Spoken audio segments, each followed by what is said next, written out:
Welcome to the Daily Beast podcast. I'm Joanna Coles, Chief Content Officer of the Daily Beast. And I'm Samantha B. What am I the Chief Content Officer of this week? Presidential physicals, perhaps? Would you like to examine President Trump? Would I want to be a fly on the wall? Both yes and no. Do you think he actually does any of the physical stuff that you're required to do, like, count to 10 backwards or? Absolutely not. I mean, he used to take the cognitive tests, but I would imagine he would be fearful of that now. I mean, if I'm fearful of it in menopause, he's got to be scared. Yeah, it's his last doctor but one said that he'd just been ordered what to write, right? Which was that he was in tremendously good health. He's quite a specimen. Well, I will say he's got a ton of energy. For a man his age, he's got a ton of energy. I just wish there was some more women around him that weren't Laura Loomer. I wish for that so deeply. I wish that he would direct all of that vibrant energy toward making the world a better place, and also America. However, okay, dream on. Every week we focus on the people and the stories that we're obsessed with at the Daily Beast. Last week we had our first live show with Don Lemon at one of New York's hottest members club, Zero Bond. It was fun. it was very fun. I did not know what to expect, but it was great. Well, and I noticed Yes. that you and Don both ordered a margarita, at which point I thought, you know what, I'll have a tequila. Yes. And I thought it was even more fun doing it with alcohol. I don't really drink all that much, so even a sip of a beverage loosens me tremendously, but I have to be very careful because I don't really drink. When I do, I immediately start slurring, and I become just like a lush in some I did not notice kind of you slurring. in a novel. I did not notice you slurring. Thank God. Well, I didn't get there. I didn't, but it would have not taken too much. Oh, well, I did notice you drank the margarita. I did. It was delicious. It was very good. They have good bar staff there. They And I got through half a tequila with a big rock, which is my favourite drink. So this week we're back in the studio and we've got an interview with the executive producer of the show everybody is talking about. In fact, I think that White Lotus might have eclipsed Donald Trump as the biggest conversation stopper this week because we had the finale on Sunday. Well, we're also desperate to talk about something that doesn't feel totally dreadful. So I agree with you. If somebody was open to having a conversation about the White Lotus, I went there with them, and I intend to do the same thing today because I really did. I enjoy it so tremendous. You know what I love? Content for adults. Content for adults. It's nice. I thought that, first of all, how much do we love Jason Isaacs so much, even though he's a corrupt businessman. And I did find the death of Chelsea upsetting. I found it very upsetting. Innocent Chelsea. Dear, pure, as my daughter would say, pure. Pure gold digging Chelsea. With those lovely teeth. How dare you? I think she got her teeth into something in that show. But because we can't stop checking out our 401ks, we're joined by Daily Beast executive editor Hugh Doherty to help us unpack the tariffs and the stock market and whether iPhones made in America really would cost $45,000. 45. The price keeps going up. Oh Can my I just tell God. you, I bought a new iPhone. You did? About 6 weeks ago. I'm still transferring the apps onto it. It's such a disruptive nightmare. I absolutely hate it. Yep. But the thing that I found very confusing was, according to my Verizon contract, I should have been able to get the iPhone free because every 2 years, according to my contract. Yeah. Of course, when I go in there to try and make it happen, it doesn't happen. And I end up dropping $1,500 on the new iPhone. So God knows what it's going to cost after tariffs. Yeah, I have no idea. I just updated myself, so I feel good about that conversation. Your apartment to buy one. I will do that. Now, we had a guest who was supposed to be on the podcast this week, and then he called in sick, and I have to say that it's not a problem that happened, but I am a little discombobulated, and I'm kind of crabby in a very New York way, which is to say that when people play the accordion, like on the subway, I'm just like, absolutely not, and I get off the subway and wait for the next. I cannot imagine. This morning I also took the subway, and the woman opposite me opened a bottle of pills, and I'm not making this up, put probably 20 pills into her open palm, palmed them into her mouth, and then slugged them down with a cappuccino. What color were they? Well, they were double colour, so half were red and half were white. And I thought, is this some kind of vitamin regimen, or is this a sort of, Jason Isaacs, Timothy Ratcliffe moment? It was disconcerting. I don't know what your childhood was like, but when I was growing up and we were playing with dolls and stuff, we would always buy Tic Tacs and then pretend that we were popping pills. It was just probably not okay. But in the 70s, we all would get a cocktail, like a rocks glass, put rocks in it and some water, and just slug a bunch of just dramatically where did that behavior come in from? in a peignoir. Wifey. Yeah, at 7 years old in a peignoir, popping pills with a rocks glass. Anyways, listen, I have a gift for you. Because I was in France. How nice. Yeah, because I was in France and I got you something that I know you treasure, and I'm excited for you. Oh, I'm very excited. The box is a little bashed up because I carried it around for a long time. Thank you so much. Miracle cream from France. Very difficult to get here. You can't get the French recipe here because I'm sure it wouldn't pass the FDA. No, it's definitely, that is chock full. That's just a tube Did you get one for yourself? Horse placenta. Of course I did. Yeah, just smother it everywhere. Great. I'm slugging. You know what slugging is, right? No, what is slugging? It's when you put grease all over your face like a slug and then you go to bed and you grease up your sheets. Okay, so I will tell you that I got a gift this week from the friend of one of my sons who's gone into the beauty business, and he's created a beauty product. He sent me 2 tubs. I'm going to bring one in for you. I'm wondering if you can smell it from here. What is it? Do I smell different? Does the studio feel different? Well, now that you mention it, hold on. I'm intoxicated by my own scent this morning, so it's hard for me to tell. But okay, you're looking very lady, by the way. Thank you. Am I, oddly. Maybe we're dressing in sync. It's kind of strange. What are you? I smothered on me, or slugging, or whatever you call it, a new cream called Boom, B-U-H-M, I think, or B-H-U-M, which is actually made from RFK Jr.'s favourite substance, beef tallow. So I guess they've tried to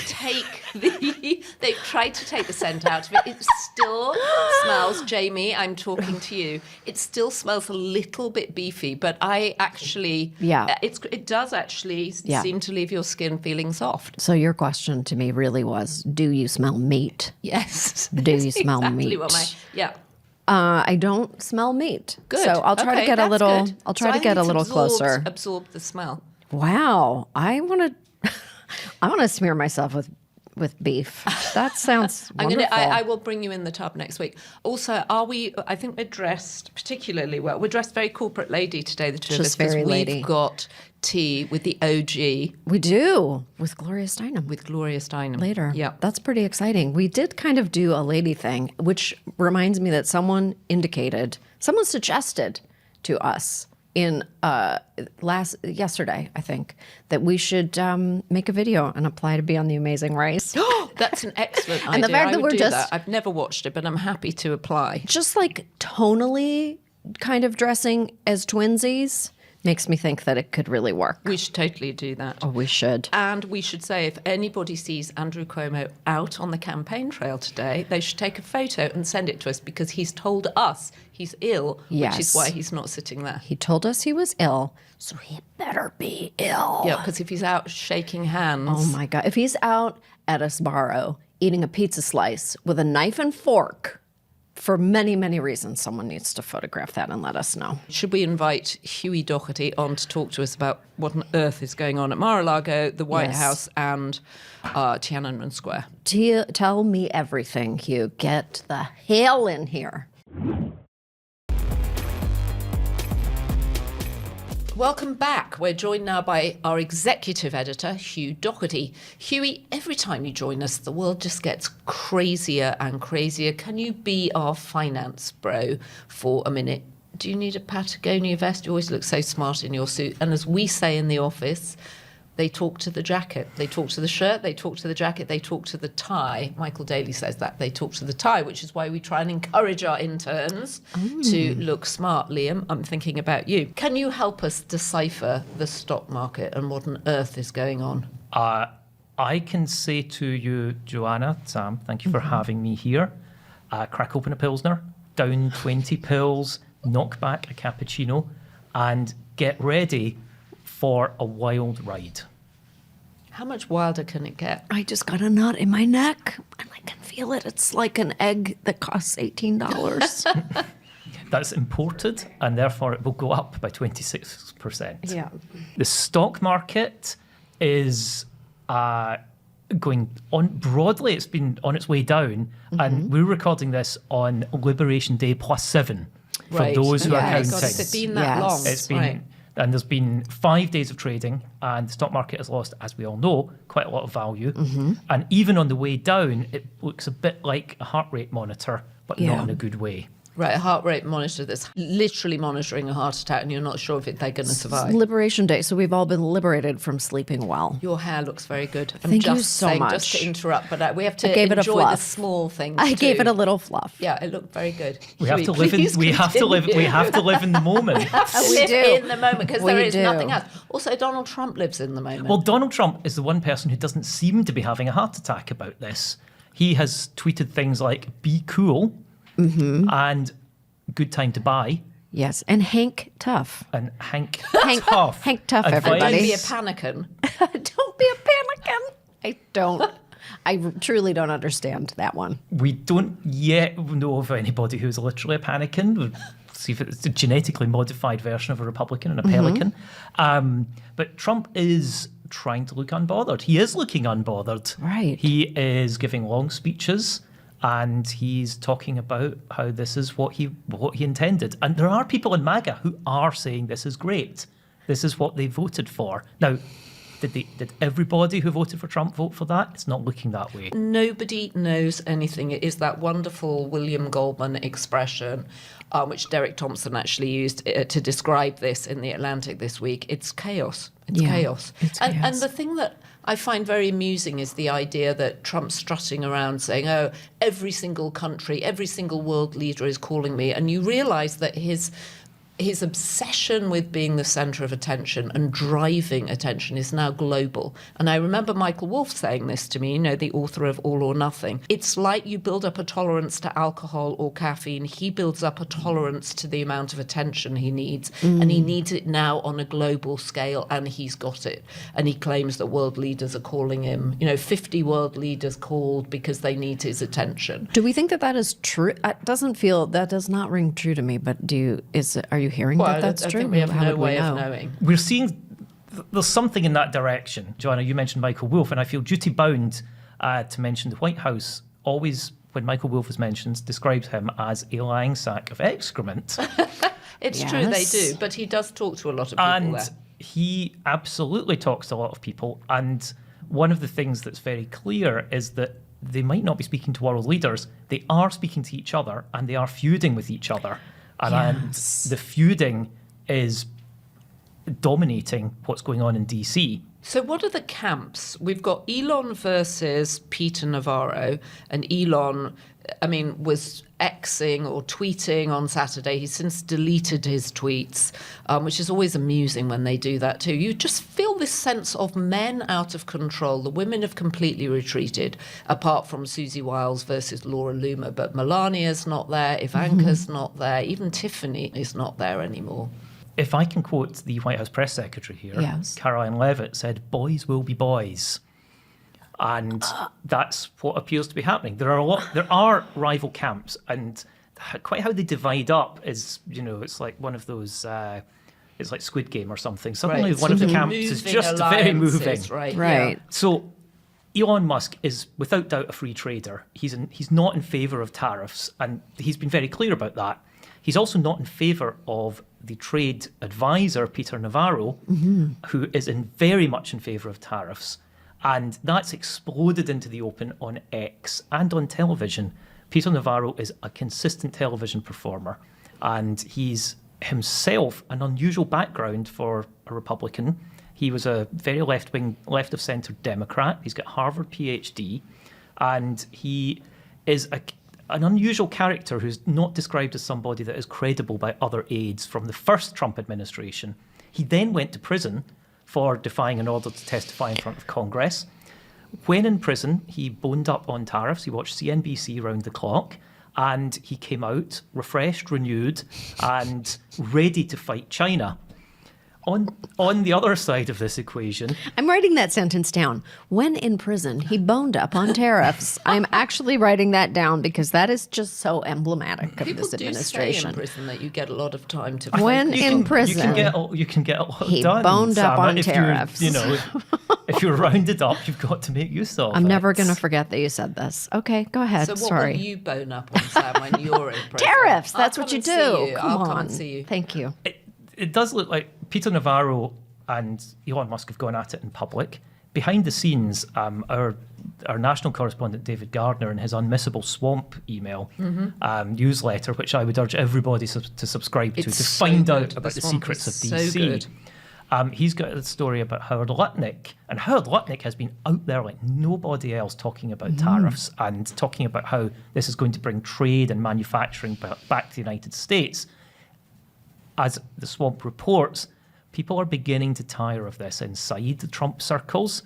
And Lutnick told an audience of high-powered executives that he speaks truth to power. And the reaction that we heard from a source inside the circles was only if he says what the powerful want to hear, and they mean Donald Trump. So he's in one camp. Peter Navarro is with him, but they would certainly be willing to split if that was needed. Elon Musk is another, and Scott Bessent is almost in a fourth camp, that he is out there pushing the case for tariffs. He says that they're non-negotiable, but that there can be negotiation.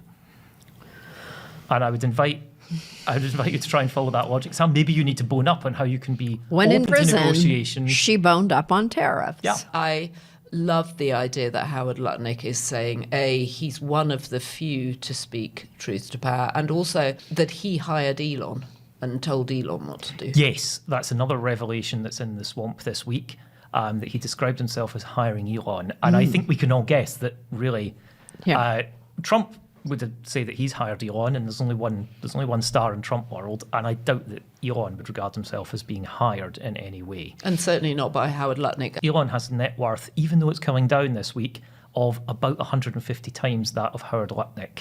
So when it comes to billionaires competition... He's got a cushion. He's got a bit of a cushion. It seems like the only person who everybody should be talking to right now is Laura Loomer. Laura Loomer. Laura Loomer. Laura Loomer is back. And I thought the whole point of someone like Susie Wiles, who we're, constantly being told is the one that is running the place with great discipline, was supposed to keep Laura Loomer out of there. And somehow Laura Loomer got back into the White House. Elbows up, Susie Wiles. Elbows up. Well, Laura Loomer and Susie Wiles have both said that they like each other, but they haven't both said that they want each other to be in the same place. And Laura Loomer, just to give everybody a quick recap of her career, she's been a 9/11 truther. Yeah. She's been a vocal Trump supporter. She's an unsuccessful run as the Republican candidate for the district that Mar-a-Lago is in, because she wanted to be Trump's own congresswoman. And That's ambition for you. it is ambition. And she now is trying to get a government contract to do security and background checks on new hires. But she's been freelancing at that anyway. She went in to see Trump on Liberation Day. I'll just remind you of that great day when we were liberated, Sam. Yeah. After he'd liberated the world, or America, or people from their 401ks, he went inside and he met Laura Loomer, and he listened to her reservations about some senior people in the National Security Council, and they were liberated from their employment at the National Security Council as a result. So Laura Loomer's gone in and given this display of power, and Susie Wiles, who is known to oppose Laura Loomer in all shapes and forms, has been powerless to stop it. So there's a real sense of this discipline that Susie Wiles was supposed to bring, beginning to crack at the edges. And Elon Musk tweeting or Xing that Peter Navarro is, among other things, a moron and dumber than a sack of bricks, and even a fairly horrible slur, shows that there's a beginning of the end, perhaps, of Susie Wiles' appearance of power. We've just been liberated from all reason. It's just untethered. And of course, he doesn't show any stress because he's at the centre of attention. Yeah. And that's what fuels him and gives him energy. Yeah, And he's the star of the TV show. yeah, And he's the that- star of the show. And that feels great. Every time I walk past Hugh's office, I can hear Donald Trump's voice just booming out of one of the 4 televisions that's on. I hate to say that every time we talk about him, I get a stomachache, but I do. I actually get a cramp in my stomach. It's just... Well, it's lucky that pharmaceuticals aren't being tariffed yet, Sam. Yet. I got to Well, the go ones that are stock being up made on in China Rolaids. The ones that have been made in China are, and Trump has promised special pharmaceutical tariffs as well. So enjoy your French So stock face up now. cream while you Stock- can, oh, Joanna. I'm going to be using it in tiny quantities. That's You might just have to pay tiny Sam a tariff just for giving you that present. That's just going to be I me will on the do. subway, just like hoovering pills of all different shapes and sizes. It's a show. It's Down a them show. while they're cheap. All right, Great. Hugh, thank you so much Thank you. for coming in and whipping Sam up into a frenzy. Yes. And Thank you. As Thank always. you for having me. more to come. We're back and we're joined by the executive producer of the show of the week, the month, the year, The White Lotus. Dave Bernad is also the executive producers of huge hits like the brilliant Jury Duty, Superstore and White House Plumbers. And we are so lucky he was able to come and answer all of our most pressing questions. We're also joined for the first time. He's making his pod debut and we're sharing. We're sharing. Like middle schoolers. Yeah, So like, cute. on exactly. the subway. Like middle schoolers. We're sharing our headphones. Kevin Fallon, who is the Beast's obsessed editor, and he is obsessivo about the White Lotus. Dave, is there any merch you can send us? Because we do feel like we need some Yes, we're merch. very dedicated fans over here. I'm gonna yes, Joanna, give me the address. I'll send you guys something. Okay. I want to say though, I'm a little offended you didn't mention our hits show, the Bold Type. I was going to ask you how you know each other. So you worked on the Bold Type together. So you've known each other for We've known each other for a long time. Dave is one of my closest friends, I would say, and over the years we have given each other endless dating advice. Is that fair, Dave? That's fair. Has Which it been is good maybe why I'm advice? still Is a big single. question. Dave is my +1 when I'm in LA. oh, fantastic. Well, when he's not on a Four Seasons show, that is. When he's not. course. Yeah. Dave, I'm so sad that the show is over. I actually don't know what to weeping. do with myself. Weeping, that's yes. over. Please tell me that you're already in progress with the next. I know you're not already in progress with the next season, but I want you to be so badly so that I can watch it again really fast. I think he probably is. okay. We are. I mean, spiritually, we're in progress, Spiritually. but we're gonna take a little break, and then Okay. this is. I mean, as you notice, I have no voice, which is probably a result of the stress of season 3. But we'll be getting back into it very soon. Okay. Okay. God bless. I do need to be an extra. I'm so annoyed because Dave said to me when they were Right. doing the one in Italy, he said, come down, you can be an extra, you can sit in all the background shots. And I didn't do it. And I don't know why I didn't do it. Why He'll take you didn't to the I next do one when that? it's in like the snow mountains of Switzerland or something. Yeah, You'd be where is the freezing your next butt one off. going to be shot, Dave? Yes. Don't know yet, but I would bet a lot of money it won't be in the snow, just because Mike White does not like the cold. But you never know. Anything's possible. But yeah, we're not sure yet where the next season will be yet. You know what? I heard Scott Galloway's voice in this season of The White Lotus. So, Joanna, that's going to be you next time. I hope so. I hope so. Well, where do we begin? So many questions. So many questions. What is it? First of all, what does it feel like to be at the center of something that everyone is talking about? Have you lost your voice because you were screaming from partying so hard? I wish it was that interesting. Now, it's a shock truly that that people have embraced the show in the way they have, and kind of we started with a very humble beginning, so it was kind of this COVID experiment. And I think at one point they even wanted us to shoot it like on Zoom and nobody in the same room, and it started kind of very small. And so Sunday night for the finale, HBO put together this kind of finale event, and I was there, and it was truly surreal. Like a room of 1,000 people watching the finale Wow. panel, and would never ever have guessed this is where the show would end up. Right. I had a very specific theory about how this season was going to end, and I shared it with Joanna. And I'm glad to say that I was wrong. But I thought that a tsunami was pretty going to come and kill nihilistic. it was totally nihilistic. I thought that all of the storylines would resolve, and then a tsunami would come and kill everybody. And that was my version of. That is so Isn't dark. that dark? Yeah, you're a catastrophist. I am a It's the only thing catastrophist. darker than the actual finale was. I know.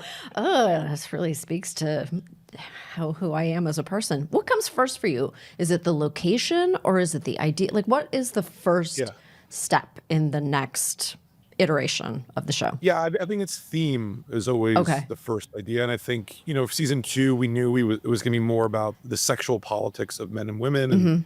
And so as we kind of we took a step back, we knew we wanted to do Europe and kind of where thematically would that make sense? France, Italy.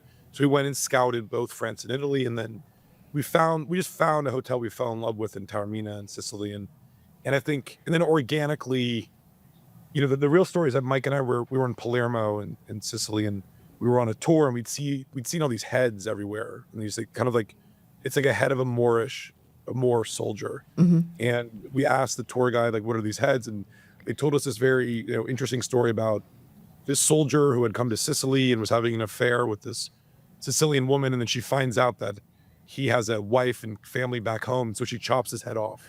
Wow. And that's what those heads kind of represent. Is like this intense jealousy. And so it was like a perfect way into season 2. In season 3, we knew it was going to be about Eastern philosophy and religion. And so we kind of were focused on, Japan and Thailand. And as we kind of went around Thailand and kind of fell in love with just kind of, the Buddhism, the people, and the real story, which we've talked about in the press already, which is, we were in the north of Thailand, and Thailand is a very witchy place. Like, you kind of feel it as you're there, and especially in the north. And Mike had gotten sick. He got bronchitis, and he went to the hospital, and he was on this thing called a nebulizer. It's a really strong steroid. And he basically was up for 2 nights, and he hallucinated the season. And I saw him the next morning, in the scout van, and he basically said, I had this vivid hallucination, and that is, pretty much what we shot, was his nebulizer. I need that nebulizer. Wow. I need that Oh my nebulizer gosh. now. You need to bottle that and sell it Put because some branding on it. Yeah. White Lotus branding. everybody's going to have that in Silicon Valley. Everybody will be nebulizing. That's how we now. imagine every episode Yep. of this podcast. We try to hallucinate it the night before, and then it just comes to life. So, did you become more spiritual when you were there? Yeah, I mean, it's hard not to.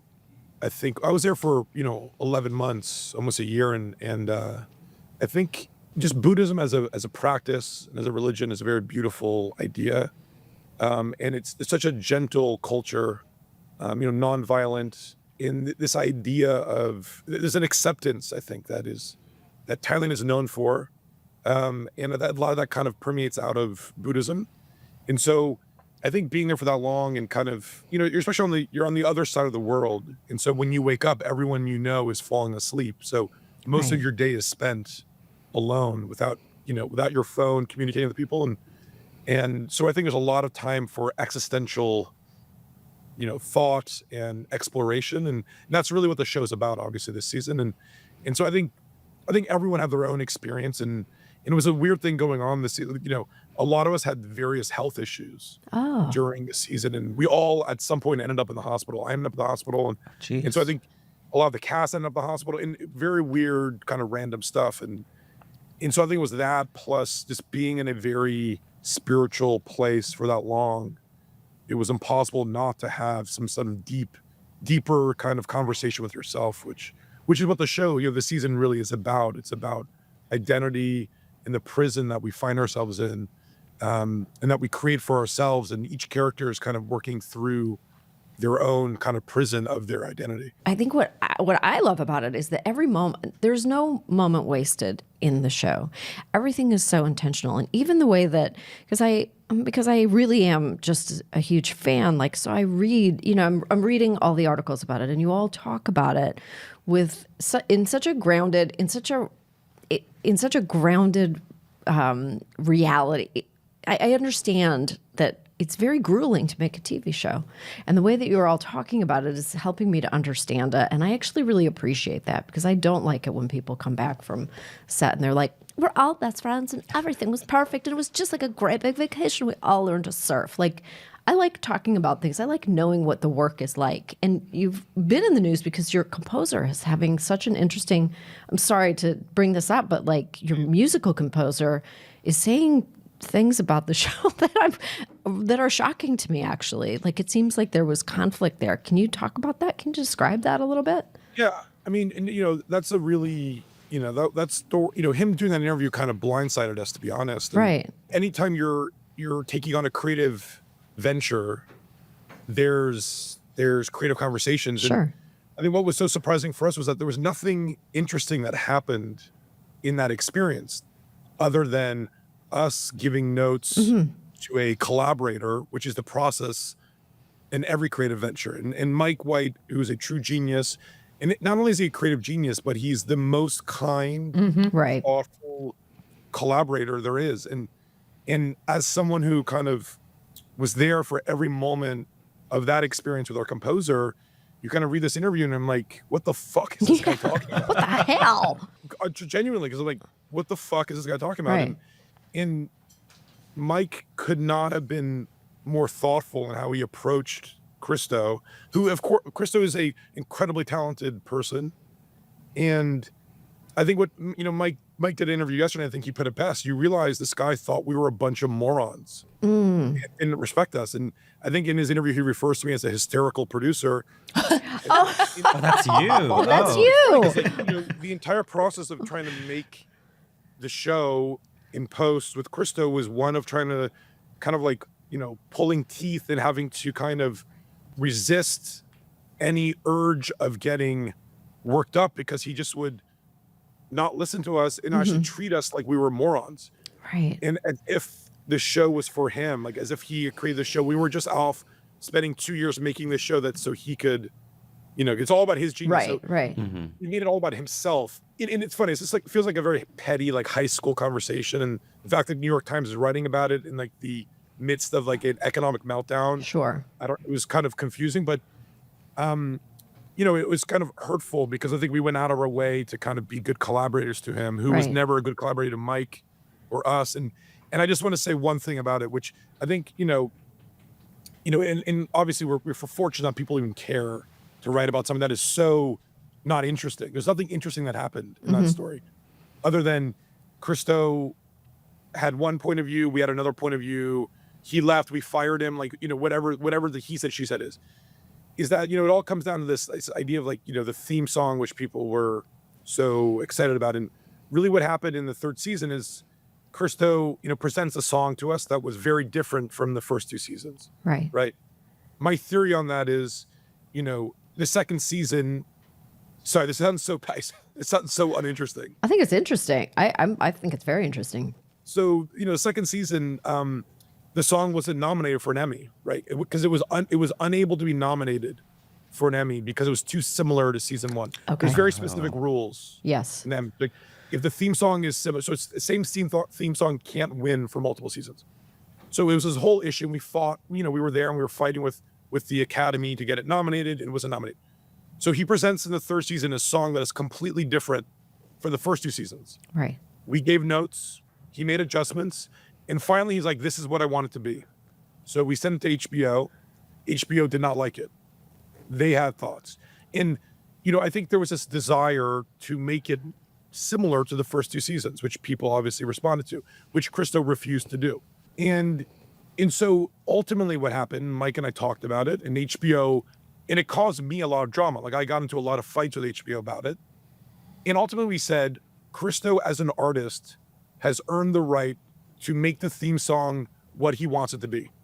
So then I, on email, wrote to Christo and said, HBO's notes, here are their notes, here are our thoughts, but you have earned the right to make the theme song whatever you want to make it.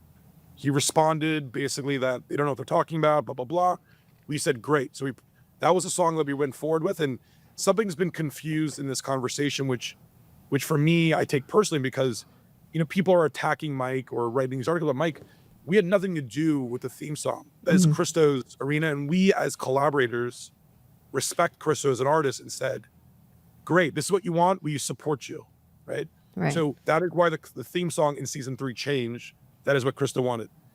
And then at some point the song comes out and there's a negative response, and Christo calls me and says, hey, I have a great idea. I'm going to give people what they want. Here's, a 2.5 minute song, blah, blah, blah. And we spoke about it internally and we said, you know what, we're not going to just change it because people are complaining. That feels like a weak move, right? So we said, no, we're going to stick with the theme song that we presented, and eventually people grew to love it. And that's, that's how we are now. But just to say it, like, I'm very defensive of Mike, and I was there. I lived every experience, and he's a fucking asshole to like go out in the press and make it all about himself, where there's 1,000 people who've worked really hard to make this show, and the finale is coming out, and he's trying to like trash us in the press and drag us for no reason. We never spoke about it. We never talked about firing him. We never talked about the drama of changing. We never blamed him. We never talked about it. And we never talked about how he was a fucking asshole during the whole process. And then he just kind of, for whatever reason, did multiple interviews trying to trash us. Well, this is the perfect time for the two of you to do the ooh, loo, loo, loo, loo, loo. I know. Yeah. Yeah. Obviously, in hindsight, yes, it would have been great to have all that in the theme song, but it comes down to Christo as an artist earned the right to make the song he wanted to make, and we support it. I should have saved all that for my therapist. I appreciate you listening. Oh, we love to be a therapist for you. Of Like course. that's our biggest dream. You can tell it's personal to me. So My biggest question for you, because I've counted and we've written over 100 stories about the White Lotus for the Daily Beast this year. Wow. So my first question is, what is your check to clear for that? But also, I know you've also experienced with jury duty, and what is it like when a show that you maybe never expected to be this kind of water cooler thing that the New York Times is interviewing this composer and you're now speaking to this about? What is it like when that happens? This show that was just a small thing that you felt really deeply about explodes in this way? yeah, it's very surreal that and I think Mike and I, we're both used to making shows or movies that are critics love and that really find this wide audience. And even like the show The Bull Type that Joanna and I made, that was a great, I'm very proud of that show, and critics loved it and never had a massive audience, and that's that's 9 times out of 10 the experience. So for us, I think for both Jury Duty and White Lotus, it's kind of, again, it feels surreal. It feels like this little thing that you're spending years of your life on, and it feels like this little secret that you have, and you can feel proud of it, and we've all worked on things that we think are great and don't find an audience for whatever reason. And so when you have the good fortune, the universe kind of comes together and Right. people find the thing that you really believe in, you feel incredibly grateful, but also it feels surreal. And so sometimes you feel defensive when you're being course. attacked in the New York Times. It's like it's like this. It's all the feelings. It's a compliment, though, that everyone just wants to write everything they possibly can because they're just so obsessed with the show. Everyone's like, what more can I write? What more And how do can you I keep say? from like making yourself a suicide smoothie from Timothy Ratliff when people complain about things like nothing's happened this season or that it's going slow? I mean, I can't imagine more things happening than actually happened in this season. So like, what is that like for you to hear those complaints? Yeah, I mean, I hate this term, but I'm going to use it. It feels like you're being gaslit because you're like, cause I was in a car with someone the other day and I was talking to my friend. I go, what do you mean nothing's happening? Like season 1, literally nothing happens other than a robbery in the 5th episode. That's all that happens. It was Connie Bernad breakfast, and I loved it. Like I would watch that for years. And I love it. And I said to my friend the other day, I go, nothing happens. 2 brothers jerk each other off. One friend, has sex with the other friend's love interest, and then the other friend goes home with a Russian guy and then almost gets beat up. Like it's like I would like it feels confusing, but again, it's better than nobody talking about the show and nobody caring. So I think I think Mike and I have each other in those moments to kind of call each other and kind of go, but again, we're incredibly proud of the show. And I think the thing too is like, you spend all this time and you dedicate your life. And I think what people don't realize that, Mike especially has he works on this 7 days a week, and it is his entire life, and he's gone, and we're both gone for a year and a half, 2 years, and you want people, and you're trying to say something, I think, especially with White Lotus, and there's a real intention behind everything, and you just want it to land. You want people to kind of feel that, and and sometimes they don't, sometimes they do, and as artists, I guess you have to live with that. You know what show I really miss of Mike's is I don't know him at all, but Enlightenment. Enlightened. Enlightened. Laura Dern. The gay fan base for that Enlightened show is we so hold it much. up, we cherish it. It is We rage with it. a jewel box. The thing I find interesting is that neither Dave nor Mike have become assholes themselves. It's so often you see friends on this trajectory Right. and they hit big and then they become monsters. And neither of you are monsters. And that's hugely important. And then the other thing I think is that I think the only show I can think of recently that's actually had people watching in real time, like people I knew were like, what are you doing on Sunday night, The 9 water o'clock, cooler, we're it's sitting back. down. Yeah, it's back, and it shows you the craving for a communal experience and how few shows actually have the pulling power to do that. Yeah, I had friends who were texting me like, I'm running late. I'm going to miss 9 p.m. I'm like, it's fine, but it's crazy that this is now come full circle. We're back to that, like, you have to be watching it live. We need it. Carrie's monologue at the end sent me, and Sam Rockwell. They're just like moments that stand out. We must talk about Sam Rockwell. That was such genius casting. And there's been all sorts of stuff out there that Woody Harrelson was supposed to have the role. Thank goodness you gave it to Sam Rockwell. Just tell us about that. I want to clarify that also. Like, Woody Harrelson's the best. He's a friend of ours. He's great, and he would have been amazing in the part. But really, just to make sure it's clear, we had a closed deal with Woody. We were doing it with Woody. Our schedule moved twice. Woody had a birthday party that he had moved twice. That was his family, great friends, and it was in Europe. And it got to the point where basically he's like, all these people have moved their lives twice, and I'm so sorry, but I just can't do this to them again, and I can't do the show. So that's why it didn't work out with Woody. And Sam's amazing. Sam and I and Mike did a movie. We did a movie 20 years ago called Gentlemen Broncos. So we had known Sam for a long time, and it was just a coincidence that Leslie Bibb, his partner, was in the show this season. So as soon as we knew that Woody couldn't do it, Sam was our first idea, and he was in South Africa doing a movie, and his agent, Rhonda Price, who's amazing, and she was like, Sam is someone who really loves to prepare, and he won't do anything half-assed. So, she's like, I don't know if there's enough time for him to do it because he wants to prepare. And he's like, we'll send it to him. So he read it, and then he sends us this long voice note to Mike and I, and he's like, love it, blah, blah, blah. But, I don't think there's enough time, so I don't think I can do it. And we're like, we're not going to let him pass. We're like, great. Just keep thinking about it. And then he's like, yeah, I'm not sure. And we're like, great. Just keep thinking about it. And eventually I think that monologue and that character got so in his head that he's like, okay, I have to do it. So he really kind of, to Sam's credit, I think he went out of his comfort zone in terms of having the time to prepare. And I think there was only like a week or two between finishing that movie and coming to Thailand. And he came and he was so prepared, and he's like, could not be a better human being, could not be better to work with. And, we love Sam, and he's, brilliant in that scene. Well, so I thank you good. for that scene. I thank you for that image of him in the leopard print underwear during that orgy party. And I thank you for that Carrie Coon scene that Sam just mentioned. That was one of the most beautiful monologues about friendship was beautiful. that I've ever seen on TV. I rewatched it, I think, probably a dozen times since the finale aired. It's such a beautiful, beautiful monologue. Yeah.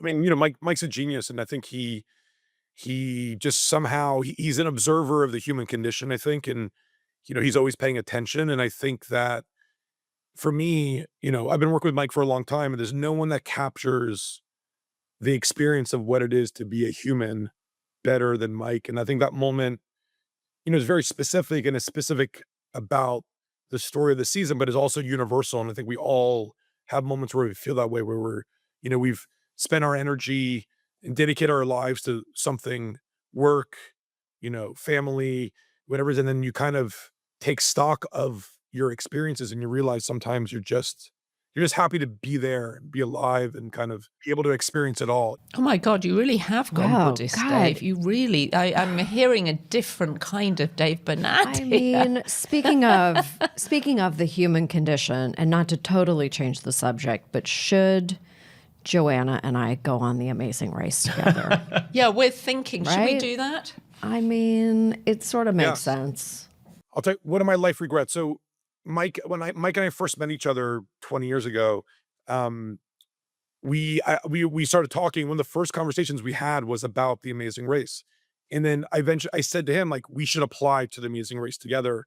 And we went out, we made a video. We were in matching blue velour jumpsuits, running around Brentwood, acting like fools. Running around Brentwood.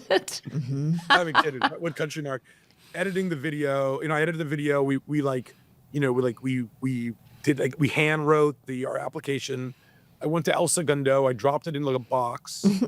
2 weeks later, CBS calls us, and basically, long story short, I got recast eventually for Mike's dad. And 20 years later, it's one of my life regrets. I wish I had fought for myself. Right, yep.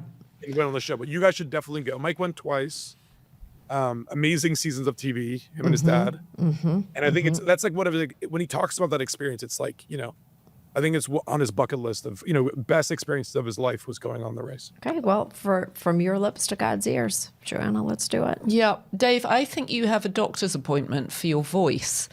So we have to let you go, but very grateful that you gave us the time that you did, and many congrats, and looking forward to seeing you soon. Thank you. I want to say one last thing.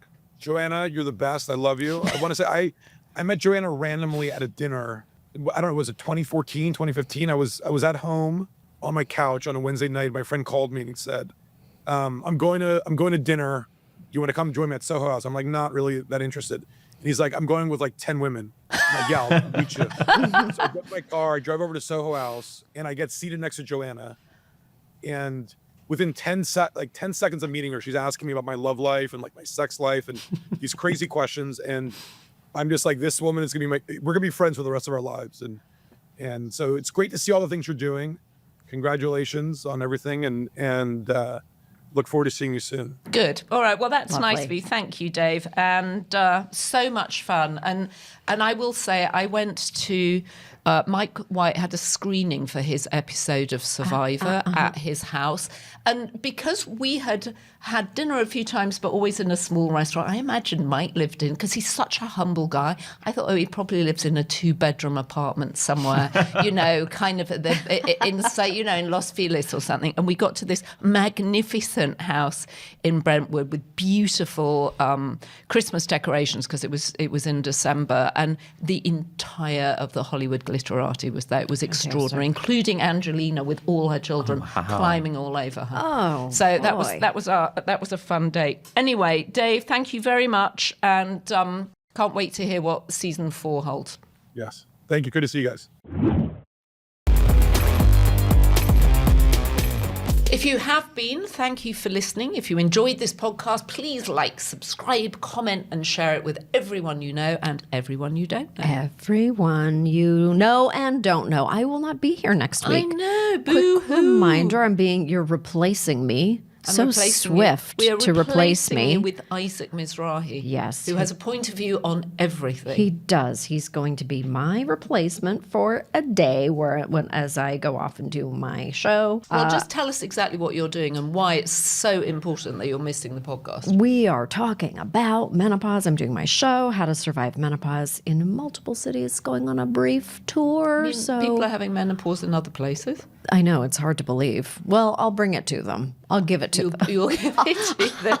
I'll It's initiate. infectious. It's infectious. Do you think people would stay away because they might think it was infectious? I think people will believe just about anything you tell them now. That's true. Maybe you could have a vaccine like the MMR vaccine. In fact, you could tell people MMR stands for menopause.